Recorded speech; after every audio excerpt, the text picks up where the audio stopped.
Hello दोस्तों, नमस्ते। कैसे हैं आप सब? आशा करती हूँ आप सब स्वस्थ होंगे और मस्त होंगे। दोस्तों, मेरा नाम चंदन शर्मा है। मेरे यूट्यूब चैनल टीचिंग बाय चंदन शर्मा में आप सभी का स्वागत है। तो दोस्तों, जैसा कि आप लोग जानते हैं, चाइल्ड डेवलपमेंट एंड पेडागोजी की बहुत ही इंपॉर्टेंट क्लास है। तो आप लोग इस वीडियो में लास्ट तक बने रहिएगा और ज़्यादा से ज़्यादा लोगों को शेयर भी कीजिएगा, ठीक है? क्योंकि ये क्लास केबीएस के लिए, डी ट्रिपल एस बी के लिए, डी ट्रिपल एस बी हो गया, सुपर टेट, सुपर टेट और UP TET and REET, all TET के लिए बहुत ज़्यादा इंपॉर्टेंट है। टीचिंग एग्जाम में जिस भी स्टेट में चाइल्ड डेवलपमेंट एंड पेडागोजी के क्वेश्चन पुटअप होते हैं, उसके लिए क्लास बहुत ज़्यादा इंपॉर्टेंट है। तो इस क्लास में हम आप लोगों को प्रीवियस ईयर क्वेश्चन डिस्कस करवाते हैं दोस्तों। तो आज आपको देखने को मिलेगा कि केबीएस कैसा क्वेश्चन पुटअप करते हैं। केबीएस की जो भी इंपॉर्टेंट क्वेश्चन है उसको हम लेकर आए हैं। डी ट्रिपल एस बी के भी लाते हैं, टेट और सुपर टेट के भी रहते हैं। तो आप लोग गेस कर सकते हो कि किस टाइप के आयोग क्वेश्चन पूछता है, ठीक है? चलो जी। तो जितने लोग पहली बार चैनल पर विजिट कर रहे हैं वो चैनल को सब्सक्राइब करके बेल आइकन को प्रेस कर लेंगे, जिससे नेक्स्ट नोटिफिकेशन तक जरूर पहुंचे। और इस सेशन को आप लोग ना लाइक कर दीजिए। लाइक करने के साथ साथ उसको शेयर भी कर दीजिए। लाइक शेयर कर दीजिए, जिससे बीच में हम ये नहीं कहेंगे। चलिए चलते हैं हम अपने क्वेश्चन की तरफ। और चलिए देखिए दोस्तों, जितने भी क्वेश्चन हैं हम आपको बता रहे हैं पहले कि सारे क्वेश्चन दोस्तों प्रीवियस ईयर ही हम डिस्कस करवाते हैं। तो क्लास जितनी भी क्लास हम आप लोगों के लिए प्रोवाइड कर दी हैं बहुत ज़्यादा इंपॉर्टेंट है। तो आप लोग जाकर चैनल पर विजिट करके सारी क्लास को कंटिन्यू देखिए दोस्तों। और जो चीज़ें मैं मतलब कि जो वर्ड्स मैं बोलती हूँ, जो इंपॉर्टेंट चीज़ें बोलती हूँ, हर एक क्वेश्चन में हम डिस्कस करते हैं। तो जो चीज़ें इंपॉर्टेंट है बोलती हूँ उसको आप लोग नोट डाउन करते चलिए। और जो भी अगर आपको पीडीएफ की आवश्यकता है तो आप हमारे व्हाट्सअप नंबर पर आप हमको मैसेज कर दीजिए, हम वहाँ पर आपको पीडीएफ प्रोवाइड कर देंगे, ठीक है? या फिर हमारे टेलीग्राम चैनल से जुड़ जाइए।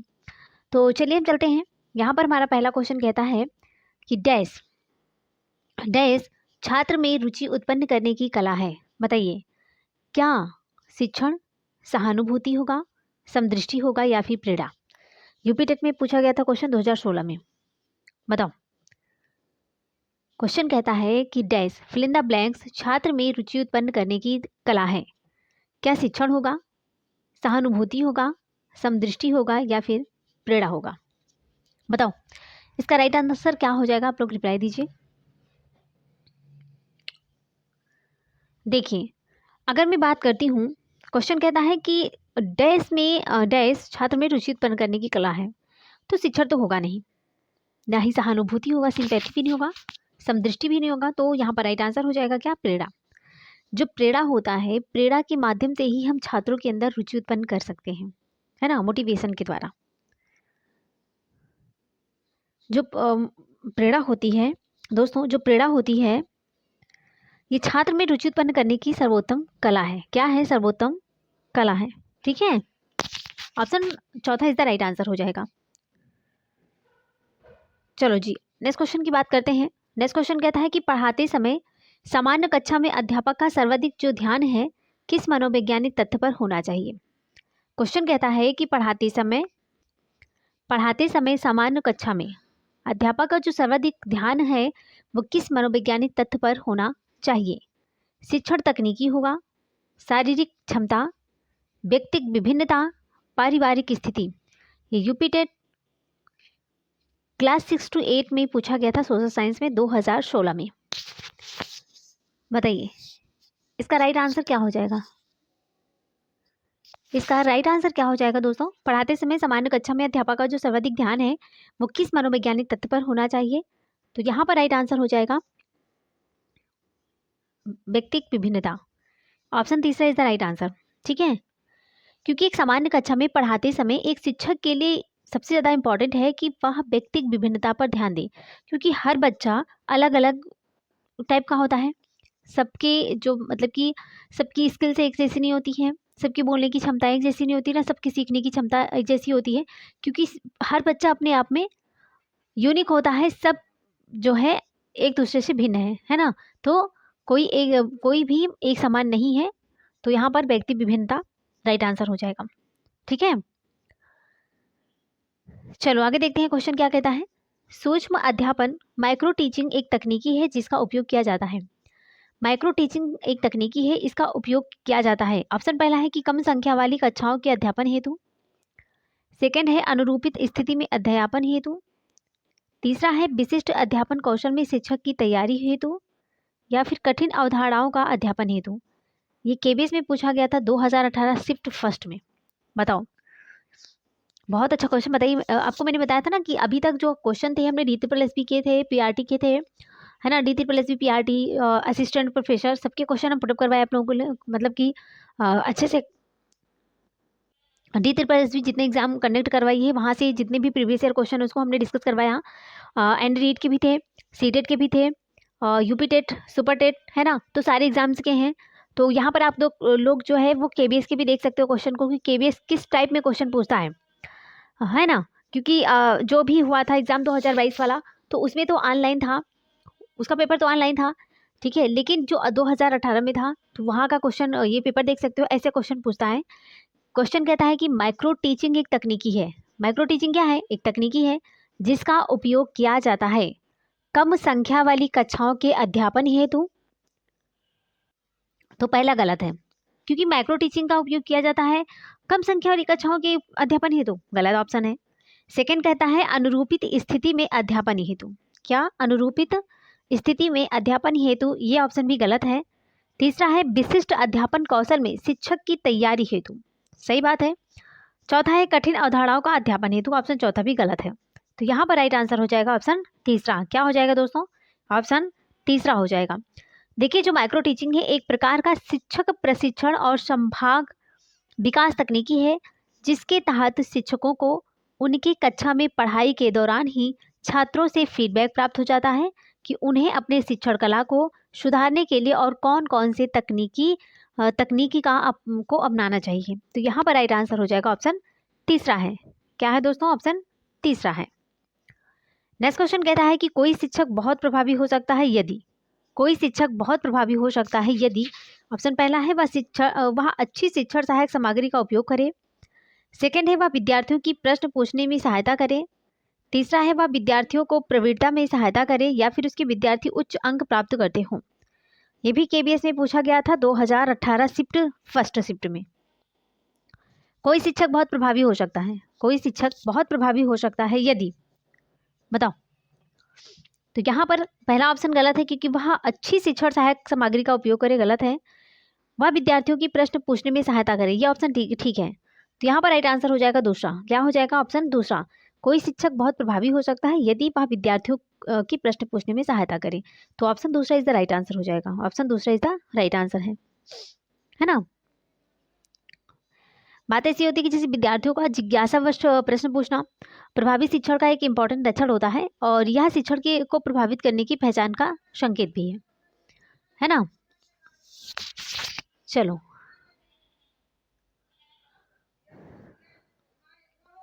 नेक्स्ट क्वेश्चन देखते हैं। समस्या समाधान के द्वारा अध्यापन में निम्न में से कौन शिक्षक की भूमिका के रूप में सामने नहीं आता है? निगेटिव पूछा जा रहा है, नहीं, ठीक है, निगेटिव पूछा जा रहा है कि समस्या समाधान के द्वारा अध्यापन में निम्न में से कौन शिक्षक की भूमिका के रूप में सामने नहीं आता है। ऑप्शन पहला है कि समस्या की स्थिति का निर्माण करना। सेकेंड है समस्या को समझने, परिभाषित करने तथा कहने में विद्यार्थियों की सहायता करना, या फिर समस्या के समुचित समाधान प्राप्त करने में विद्यार्थियों की सहायता करना। चौथा है कक्षा में भय मुक्त वातावरण का निर्माण करना। ये भी केबीएस में ही पूछा गया था क्वेश्चन शिफ्ट पहले में 2018 में। बताओ इसका राइट आंसर क्या हो जाएगा कि समस्या समाधान के द्वारा अध्यापन में निम्न में से कौन शिक्षक की भूमिका के रूप में सामने नहीं आता है। बताओ इसका राइट आंसर क्या हो जाएगा।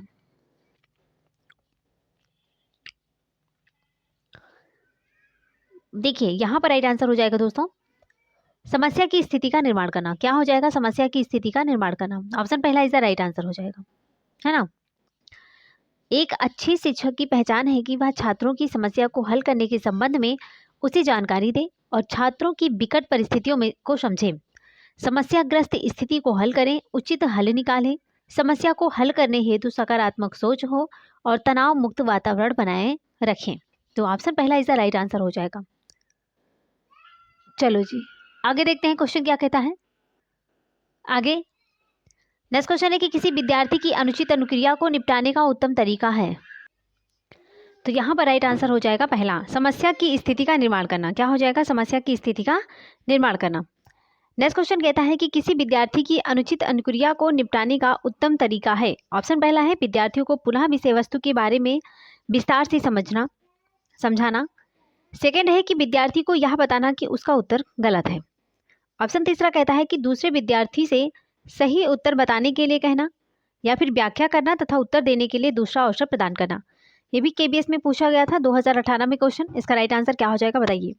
किसी विद्यार्थी की अनुचित अनुक्रिया को निपटाने का उत्तम तरीका है, बताइए किसी विद्यार्थी की अनुचित अनुक्रिया को निपटाने का उत्तम तरीका क्या होगा। तो दोस्तों यहाँ पर राइट आंसर हो जाएगा चौथा, व्याख्या करना तथा उत्तर देने के लिए दूसरा अवसर प्रदान करना। ऑप्शन चौथा इज द राइट आंसर हो जाएगा। ठीक है, अगर कोई छात्र कक्षा में शिक्षक के द्वारा पूछे गए किसी प्रश्न का गलत उत्तर देता है तो उसे सही उत्तर देने के लिए एक और अवसर देना चाहिए। इससे छात्र छात्राओं को यह पता चलेगा कि उसने जो पहले उत्तर दिया है उसमें सुधार के अभी पर्याप्त अवसर थे। ठीक है, चलो आगे देखते हैं क्वेश्चन क्या कहता है। किसी विद्यालय पाठ्यक्रम की सर्वाधिक सटीक परिभाषा है। किसी विद्यालय की सर्वाधिक सटीक परिभाषा है। ऑप्शन पहला है पाठ्यक्रम की पूर्ण सामग्री। सेकंड है विद्यार्थियों के क्रियाकलाप में वृद्धि लाने हेतु प्रयोग की जाने वाली सभी सामग्री, या फिर विद्यालय में संगठित अनुभवों का पूर्ण सेट, शिक्षार्थियों के दिए जाने वाले ज्ञान का कुल योग। 2018 केबीएस में पूछा गया था क्वेश्चन। इसका राइट आंसर क्या हो जाएगा। किसी विद्यालय पाठ्यक्रम की सर्वाधिक सटीक परिभाषा क्या है। इसका राइट आंसर हो जाएगा पाठ्यक्रम की पूर्ण सामग्री। क्या हो जाएगा, पाठ्यक्रम की पूर्ण सामग्री। देखिए, औपचारिक शिक्षा के क्षेत्र में पाठ्यक्रम सामग्री निर्देशात्मक एवं सामान्य सिलेबस पर अधिक आधारित होती है। इससे यह निर्दिष्ट होता है कि विशिष्ट ग्रेड या मानक प्राप्त करने के लिए किन विषयों को किस स्तर तक समझाना आवश्यक है। तो यहाँ पर राइट आंसर हो जाएगा पहला। चलिए आगे देखते हैं नेक्स्ट क्वेश्चन क्या कहता है। निम्न में से कौन सा शिक्षण का सूत्र नहीं है, बताओ। ये तो यूपी टेट सुपर टेट का फेवरेट क्वेश्चन है। आपको बताना है शिक्षण सूत्र कौन सा नहीं है। क्या अनिश्चित से निश्चित की ओर होगा, दृश्य से अदृश्य की ओर होगा, सरल से कठिन की ओर होगा, या फिर निगमन से आगमन की ओर होगा। बताओ इसका राइट आंसर क्या हो जाएगा। कौन सा शिक्षण का सूत्र नहीं है, आपको बताना है कौन सा शिक्षण का सूत्र नहीं है। वेरी इंपॉर्टेंट क्वेश्चन है दोस्तों। तो यहाँ पर राइट आंसर हो जाएगा दोस्तों अनिश्चित से निश्चित की ओर, क्योंकि निश्चित से अनिश्चित की बताइए। देखिए अनिश्चित से निश्चित की ओर नहीं होता है दोस्तों, है ना, क्योंकि शिक्षण प्रक्रिया के जो विभिन्न सूत्र होते हैं वो है जैसे कि ज्ञात से अज्ञात की ओर होता है, सरल से जटिल की ओर होता है, विशेष से सामान्य की ओर होता है, तर्क संगत से अनुभवजन्य की ओर होता है।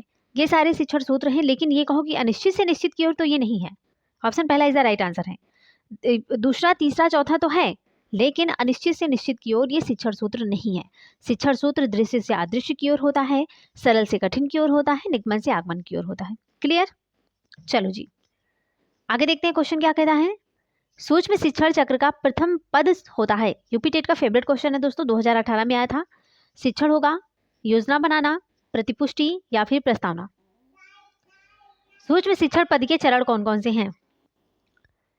तो यहाँ पर राइट आंसर हो जाएगा योजना बनाना। क्या हो जाएगा, ऑप्शन दूसरा हो जाएगा योजना बनाना, क्योंकि सूक्ष्म शिक्षण पद के जो चरण हैं वो पहला होता है योजना बनाना, फिर शिक्षण होता है, फिर प्रतिपुष्टि फीडबैक, फिर पुनर्योजना, फिर पुनर्शिक्षण, उसके बाद में पुनर्प्रतिपुष्टि होता है। ठीक है, तो सूक्ष्म शिक्षण का जो प्रथम पद, सबसे पहले तो योजना ही तो बनाते हैं, सबसे पहले क्या करते हैं, योजना बनाते हैं। ठीक है, चलो आगे देखते हैं। चलो जी आगे देखते हैं क्वेश्चन क्या कहता है। निम्न में से कौन सा अवबोध स्तर के शिक्षण में शामिल है। निम्न में से कौन सा अवबोध स्तर के शिक्षण में शामिल है। अनुप्रयोग होगा, तुलना होगा, पृथक्करण, या फिर अन्वेषण। ये भी 2018 में क्वेश्चन पूछा गया था। निम्न में से कौन सा अवबोध स्तर के शिक्षण में शामिल है। तो यहाँ पर राइट आंसर क्या हो जाएगा, ऑप्शन दूसरा हो जाएगा तुलना। देखिए अवबोध या फिर बोध स्तर का जो शिक्षण है, अवबोध का अर्थ किसी विषय वस्तु को पहचानना या उसकी प्रकृति को समझना। जैसे एक छात्र विभिन्न ज्यामितीय आकृतियों में से विशिष्ट आकृतियों की तुलना आराम से कर लेता है। ठीक है, तो यहाँ पर 155 का राइट आंसर क्या हो जाएगा दोस्तों, यहाँ पर राइट आंसर हो जाएगा तुलना करना, क्योंकि अवबोध या बोध स्तर का शिक्षण, अवबोध का अर्थ किसी विषय वस्तु को पहचानना या उसकी प्रकृति को समझना। जैसे एक छात्र विभिन्न ज्यामितीय आकृतियों में से विशिष्ट आकृतियों की तुलना आराम से कर लेती है। ठीक है, चलो नेक्स्ट क्वेश्चन है कि निम्न में से कौन सा फ्लेंडर की अंतःक्रिया विश्लेषण प्रणाली से संबंधित नहीं है। ऑप्शन पहला है छात्र कथन, अभिभावक कथन, शिक्षक कथन, मेल। ये यूपी टेट में पूछा गया था क्वेश्चन। बताइए इसका राइट आंसर क्या हो जाएगा। देखिए अगर मैं इसकी बात करती हूँ तो यहाँ पर राइट आंसर हो जाएगा ऑप्शन दूसरा हो जाएगा अभिभावक कथन। ये फ्लेंडर के अंतःक्रिया विश्लेषण प्रणाली में अभिभावक जो कथन है शामिल नहीं है। छात्र कथन होता है, शिक्षक कथन होता है, मीन होता है। ठीक है, लेकिन अभिभावक कथन नहीं है क्योंकि यहाँ पर नहीं पूछा गया है, तो नहीं ही इसका आंसर हो जाएगा। अभिभावक कथन नहीं होता है। चलो आगे देखते हैं। नेक्स्ट क्वेश्चन कहता है छात्र के अवांछित व्यवहार के संशोधन हेतु सबसे प्रभावी विधि क्या है। छात्र को दंडित करना, उसे नजरअंदाज करना, उसे माता पिता को सूचित करना, अवांछित व्यवहार के कारणों का पता लगाना तथा उपचारों का सुझाव देना। छात्र के अवांछित व्यवहार के संशोधन हेतु सबसे प्रभावी विधि कौन सी होती है, बताओ। छात्र के अवांछित व्यवहार के संशोधन हेतु सबसे जो इम्पॉर्टेंट पहल होती है, प्रभावी जो विधि है वो है छात्र को दंडित करना तो नहीं होता है ना, ये ऑप्शन गलत है। दूसरा, उसे नज़रअंदाज भी नहीं कर सकते, ये भी गलत है। उसके माता पिता को सूचित करना, ये भी नहीं है। तो यहाँ पर राइट आंसर हो जाएगा अवांछित व्यवहार के कारण का पता लगाएंगे और उसके उपचार का सुझाव भी देंगे। तो यहाँ पर राइट आंसर हो जाएगा चौथा। ठीक है, चलो जी आगे देखते हैं। डिस्लेक्सिया संबंधित है, वेरी इंपॉर्टेंट है, UP TET, super TET, C TET सबके लिए इंपॉर्टेंट है कि डिस्लेक्सिया किससे संबंधित है। डिस्लेक्सिया किससे संबंधित है, पढ़ने संबंधी समस्या से, गणितीय कौशल संबंधी समस्या से, लेखन या फिर वाक क्षमता संबंधी विकार से। ये यूपी टेट में क्वेश्चन पूछा गया था 2018 में 6 to 8 पेपर में। बताओ डिस्लेक्सिया किससे संबंधित है। अगर मैं डिस्लेक्सिया की बात करती हूँ दोस्तों तो यहाँ पर राइट आंसर हो जाएगा डिस्लेक्सिया पढ़ने संबंधी समस्या से। क्या हो जाएगा, पढ़ने संबंधी समस्या से संबंधित है तो है डिस्लेक्सिया। ऑप्शन पहला इसका राइट आंसर हो जाएगा। तो यहाँ पर राइट आंसर हो जाएगा पढ़ने संबंधी समस्या से। डिस्लेक्सिया दोस्तों ये पढ़ने संबंधी समस्या से संबंधित है। ठीक है, अगर गणित की बात करते हैं तो डिस्कैलकुलिया क्या हो जाएगा, डिस्कैलकुलिया से संबंधित है गणितीय कौशल। लेखन की बात करते हैं तो ये डिस्ग्राफिया। ठीक है, डिस्ग्राफिया।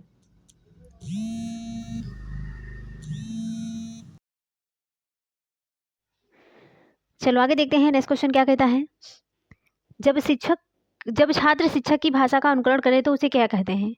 अनुकरण का सिद्धांत, क्रियाशील का सिद्धांत, प्रयत्न का सिद्धांत या फिर अभ्यास का सिद्धांत। यूपी टेट में क्वेश्चन पूछा गया था दोस्तों, इसका राइट आंसर क्या हो जाएगा। जब छात्र शिक्षक की भाषा का अनुकरण करें तो उसको क्या कहते हैं। यहाँ पर उसको कहते हैं अनुकरण का सिद्धांत। ऑप्शन पहला इज द राइट आंसर, अनुकरण का सिद्धांत।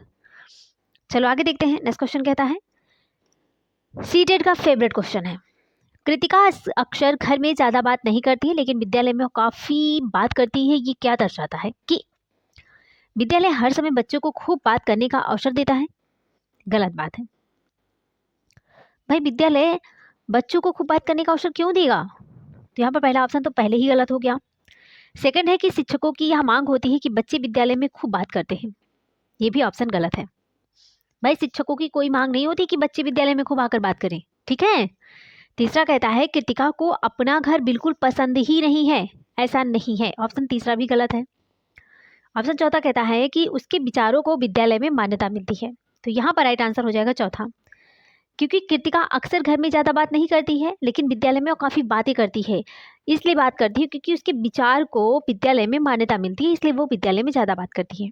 ऑप्शन चौथा इज द राइट आंसर। ये सीटेट का फेवरेट क्वेश्चन है, काफ़ी बार रिपीट हुआ है। चलो जी आगे देखते हैं। नेक्स्ट क्वेश्चन क्या कहता है, योग्यता व योग्यता समूहीकरण के परिप्रेक्ष्य में निम्नलिखित में से कौन सा कथन सत्य है। ऑप्शन पहला है कि छात्र असहिष्णु होते हैं व भेदों को स्वीकार नहीं करते। सेकंड है विभिन्न योग्यता वाले समूहों को ग्रहण करने के लिए अध्यापकों को बहुस्तरीय शिक्षण को अपनाना चाहिए। तीसरा है विद्यार्थी सम समूहों में बेहतर सीखते हैं, या फिर अबाध व प्रभावी शिक्षण हेतु कक्षा को समरूपी होना चाहिए। बताइए इसका राइट आंसर क्या हो जाएगा। तो दोस्तों यहाँ पर राइट आंसर हो जाएगा ऑप्शन दूसरा हो जाएगा, विभिन्न योग्यता वाले समूहों को ग्रहण करने के लिए अध्यापकों को बहुस्तरीय शिक्षण को अपनाना चाहिए। ठीक है, ऑप्शन दूसरा इज द राइट आंसर। चलो आगे देखते हैं। नेक्स्ट क्वेश्चन है कि कक्षा में ध्यान ना देने वाले बच्चों से व्यवहार करने के लिए कौन सा उपाय सर्वाधिक लाभकारी हो सकता है। ऑप्शन पहला है ध्यान केंद्रित करने के लिए कार्य करते हुए बच्चे को खड़े रहने की अनुमति देना। ऑप्शन दूसरा है बच्चे के ध्यान को स्फूर्ति युक्त बनाने के लिए बीच बीच में उसे अवकाश देना। तीसरा है बच्चे को महसूस कराने के लिए उसे कक्षा में सभी के सामने बार बार डांटना डपटना, या फिर बच्चे को उस जगह बैठाना जहां सबसे कम ध्यान भंग हो सके। ये 2014 में क्वेश्चन पूछा गया था दोस्तों, सीटेट का फेवरेट क्वेश्चन है, 6 to 8 में पूछा गया था। बताइए इसका राइट आंसर क्या हो जाएगा। क्वेश्चन कहता है कि कक्षा में ध्यान ना देने वाले बच्चे से व्यवहार करने के लिए कौन सा उपाय सर्वाधिक लाभकारी हो सकता है। तो यहाँ पर राइट आंसर हो जाएगा बच्चे को उस जगह बैठाना जहां सबसे कम ध्यान भंग हो सके, है ना। ऑप्शन चौथा इसका राइट आंसर हो जाएगा। क्या हो जाएगा, ऑप्शन चौथा इसका राइट आंसर है। चलो जी आगे देखते हैं। शिक्षार्थी व्यक्तिगत विभिन्नता प्रदर्शित करते हैं, अतः शिक्षक को अधिगम की एक समान गति पर बल देना चाहिए। सेकंड है सीखने के विविध अनुभवों को उपलब्ध कराना चाहिए, कठोर अनुशासन सुनिश्चित करना चाहिए, या फिर परीक्षाओं की संख्या बढ़ा दी जानी चाहिए। ये 1 to 5 में पूछा गया था, सीटेट का फेवरेट क्वेश्चन है। बताइए इसका राइट आंसर क्या हो जाएगा। शिक्षार्थी व्यक्तिगत विभिन्नता प्रदर्शित करते हैं, तब शिक्षक को क्या करना चाहिए, अधिगम की एक समान गति पर बल देना चाहिए। ये ऑप्शन तो गलत है। सीखने के विविध अनुभवों को उपलब्ध कराना चाहिए, यह ऑप्शन सही है दोस्तों। कठोर अनुशासन सुनिश्चित कराना चाहिए, गलत है। परीक्षाओं की संख्या बढ़ा देनी चाहिए, ये भी ऑप्शन गलत है। तो यहाँ पर राइट आंसर क्या हो जाएगा, ऑप्शन दूसरा हो जाएगा, सीखने के विविध अनुभवों को उपलब्ध कराना चाहिए। नेक्स्ट क्वेश्चन है कि विद्यालय यात्रा पर जाने के लिए पोती को अपने पिता से बहस करते हुए देखकर दादी कहती है कि तुम अच्छी लड़की की तरह आज्ञाकारी क्यों नहीं हो, तुम लड़कों की तरह व्यवहार करोगी तो तुमसे कौन शादी करेगा। यह कथन निम्नलिखित में से किसको प्रतिबिंबित करता है। ये सीटेट का फेवरेट क्वेश्चन है, बहुत ज्यादा इंपॉर्टेंट है, आपको बताना है इसका राइट आंसर क्या हो जाएगा। लड़कियों और लड़कों के स्वभाव के बारे में रूढ़िबद्ध धारणा है, या फिर लैंगिक समरूपता है। ऑप्शन नेक्स्ट देखते हैं, लड़की की गलत लैंगिक पहचान, या फिर बच्चों के पालन पोषण में परिवार की कठिनाई। देखिए यहाँ पर अगर राइट आंसर की बात करती हूँ दोस्तों, तो यहाँ पर राइट आंसर हो जाएगा पहला ही, क्योंकि विद्यालय यात्रा पर जाने के लिए पोती को अपने पिता से बहस करते हुए देखकर दादी कहती है कि तुम अच्छी लड़की की तरह आज्ञाकारी क्यों नहीं हो, तुम लड़कों की तरह व्यवहार करोगी तो तुमसे शादी कौन करेगा। ये जो कथन है वो लड़कियों और लड़कों के स्वभाव के बारे में रूढ़िबद्ध धारणा है, क्योंकि जेंडर बेस से क्वेश्चन हमेशा आते हैं, 2-3 नंबर के क्वेश्चन हर बार सीटेट में आते हैं दोस्तों। तो ये टॉपिक बहुत ज़्यादा इंपॉर्टेंट है, हर बार एग्जाम में पूछे ही जाते हैं, और ये क्वेश्चन तो काफ़ी बार रिपीट भी हुआ है और होगा भी आगे। चलो जी आगे देखते हैं नेक्स्ट क्वेश्चन क्या कहता है। विद्यालय में नियमित उपस्थिति के लिए वंचित बच्चों को प्रोत्साहित करने का निम्नलिखित में से कौन सा तरीका सर्वाधिक उपयुक्त होगा।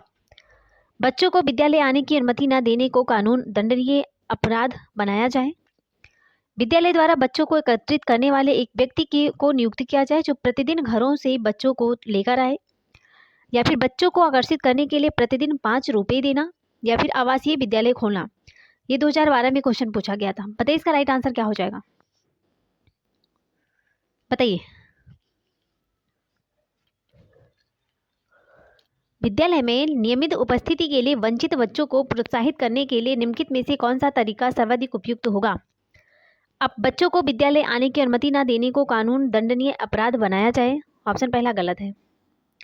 सेकंड है विद्यालय द्वारा बच्चों को एकत्रित करने वाले एक व्यक्ति को नियुक्त किया जाए जो प्रतिदिन घरों से बच्चों को लेकर आए। ये भी गलत है। तीसरा है बच्चों को आकर्षित करने के लिए प्रतिदिन 5 रुपये देना। ये भी गलत बात है। चौथा कहता है आवासीय विद्यालय खोलना इज द राइट आंसर। चौथा option is the right answer हो जाएगा। ठीक है, चलो तो दोस्तों यहाँ पर हमारे क्वेश्चन क्या हैं, समाप्त हो गए हैं। आपको बताना है कि 15 में से आपने कितने क्वेश्चन सही किए हैं। थैंक्स फॉर वॉचिंग, दिल से बने रहने के लिए। सब लोग कमेंट बॉक्स में बताइएगा कि किसने कितने मार्क्स सही किए हैं। तो आप लोग जो है इसका रिप्लाई ज़रूर दीजिएगा, अपने अपने मार्क्स से ज़रूर बताइएगा, ठीक है। चलो जी, सबसे पहले आप लोग इस सेशन को लाइक कर दीजिएगा। लाइक करने के साथ साथ इसको शेयर भी कर दीजिएगा, ठीक है। और कमेंट बॉक्स में प्यारा सा कमेंट ज़रूर डाल दीजिएगा। और जितने लोग चैनल पर पहली बार विजिट कर रहे हैं वो चैनल को सब्सक्राइब करके बेल आइकन को प्रेस कर लेंगे, जिससे नेक्स्ट नोटिफिकेशन उन तक जरूर पहुँचे। तो चलिए इसी के साथ दोस्तों हम मिलेंगे नेक्स्ट वीडियो में। तब तक के लिए bye bye, take care, see you.